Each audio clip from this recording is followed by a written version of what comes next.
नशा छोड़ने के लिए नशे का झूठ पकड़ना ज़रूरी है। इसके ऊपर बात करूँगा आज। नशे का झूठ, शराब पी के मैं रिलैक्स फील करता हूँ। उल्टा आपको ये चीज़ समझना, शराब आप रात को पिए, आपको रिलैक्सेशन महसूस हुआ, लेकिन मॉर्निंग में जब शराब उतरती है उस समय आपको कॉर्टिसोल, स्ट्रेस हार्मोन बहुत ज़्यादा सीक्रेट हो जाता है। कहीं ना कहीं हम ये देखते हैं कि रात को तो मैं आरामदायी महसूस हुआ, लेकिन मॉर्निंग में मेरा जो तनाव है वो कहीं ना कहीं और ज़्यादा, क्योंकि ये जो बॉडी जो रिएक्ट कर रही है शराबों को, वो कैसे कर रही है, रात को आपको रिलैक्स किया लेकिन सुबह आपको कॉर्टिसोल बढ़ा दिया, तो तनाव का हार्मोन क्या हो गया, बढ़ गया, कॉर्टिसोल बढ़ गया। शराब या कोई अलग नशा, ब्राउन शुगर जैसा नशा कि आपका सेक्सुअल स्टेमिना बढ़ाता है।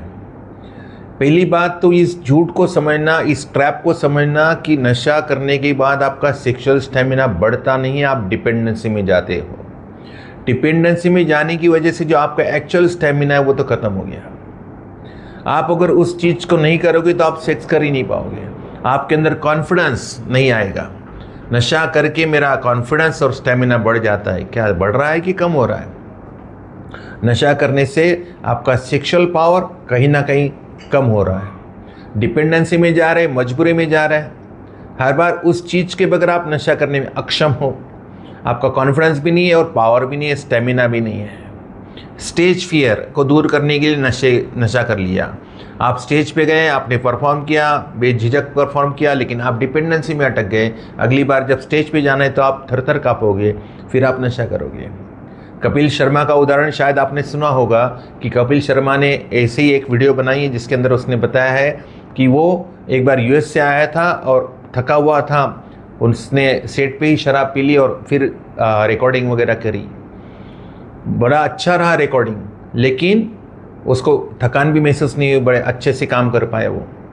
लेकिन वो कहीं ना कहीं उस ट्रैप में फंस गया कि आज तो मैंने दिन भर काम किया, इतना 20-22 घंटे का सफ़र था, मेरा फ्लाइट था, फिर भी मैं अच्छे से काम कर पाया। फंस गए भाई साहब। और उसके बाद उन्होंने अगली बार जब रिकॉर्डिंग करनी थी तब उन्होंने फिर से शराब की, और इसी दौरान का शायद किस्सा है कि उन्होंने सुनील ग्रोवर को थप्पड़ मार दिया था। उसी समय हम ब्रह्मास्मि, मैं सब कुछ हूँ, ये भाव अंदर आने लग गया। कहीं ना कहीं आपका कॉन्फिडेंस भी ख़त्म हो गया, आपके रिश्ते भी ख़त्म हो गए, और उसके बाद उन्होंने खुद ने ट्रीटमेंट करवाया और आज वो ठीक चल रहा है। मेरा तात्पर्य है कि नशा कुछ बताता कुछ और है, लेकिन नशे से जो मिलने वाला जो परिणाम है, नशा हमने कई लोगों ने एंजॉयमेंट के लिए किया, लेकिन आज नशा करके कोई भी आदमी एंजॉय नहीं कर पा रहा है। जो नशे से पीड़ित व्यक्ति है वो नशा करता तो एंजॉयमेंट के लिए, लेकिन क्या एंजॉयमेंट मिलता है कि धोखा मिलता है? आप परेशानियों से निजात पाने के लिए नशा करते हो, क्या परेशानी हट जाती है कि परेशानियां बढ़ जाती है? आप फाइनेंशियल क्राइसिस से जूझ रहे हो, कारण क्या है? नशा है, क्योंकि आपका एक्सपेंडिचर बढ़ गया है, आप फाइनेंस के प्रति लापरवाह हो गए। कल को आप इंग्लिश पे रहे थे, आप देसी पे आ गए हो। आप अपने जीवन में कितना समझौता करोगे इस एक चीज़ के लिए? कितने कॉम्प्रोमाइज़ेस होंगे? कितना कॉम्प्रोमाइज़ कर चुके हो आज तक? कितनी सारी बेइज्जती झेल चुके हो? क्या बेइज्जत होने के लिए नशा किया है? झूठ को पकड़ना, नशा जो बता रहा है वो है नहीं वास्तविकता। नशे की झूठ को पकड़ना सीखिए। नशा हमको बताता कुछ है और कुछ और ही हो रहा है हमारे जीवन के साथ में।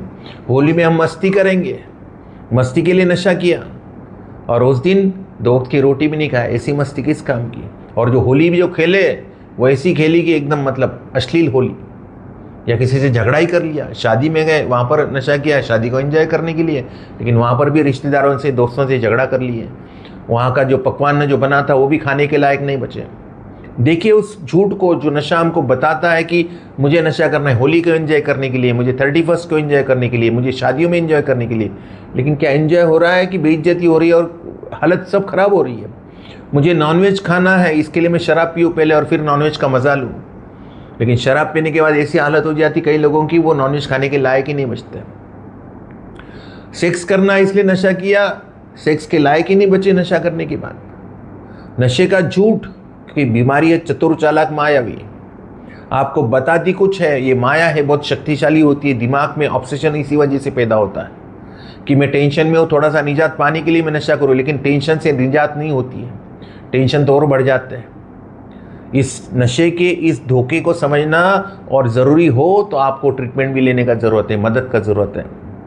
अगर आप ऐसी चतुर चालाक मायावी बीमारी में अगर फंस चुके हो, तो आप उसके शिकार हो चुके हो, तो आपको मदद का ज़रूरत है।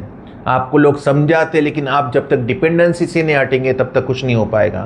प्रॉपर इलाज संभव है, नशे को स्टॉप किया जा सकता है, इस बीमारी को इनएक्टिव किया जा सकता है, क्योर नहीं किया जा सकता, इनएक्टिव किया जा सकता है एब्स्टिनेंस से, सही मार्गदर्शन से, सही मदद मिलने पर ये चीज़ हो सकती है अगर आप चाहो तो।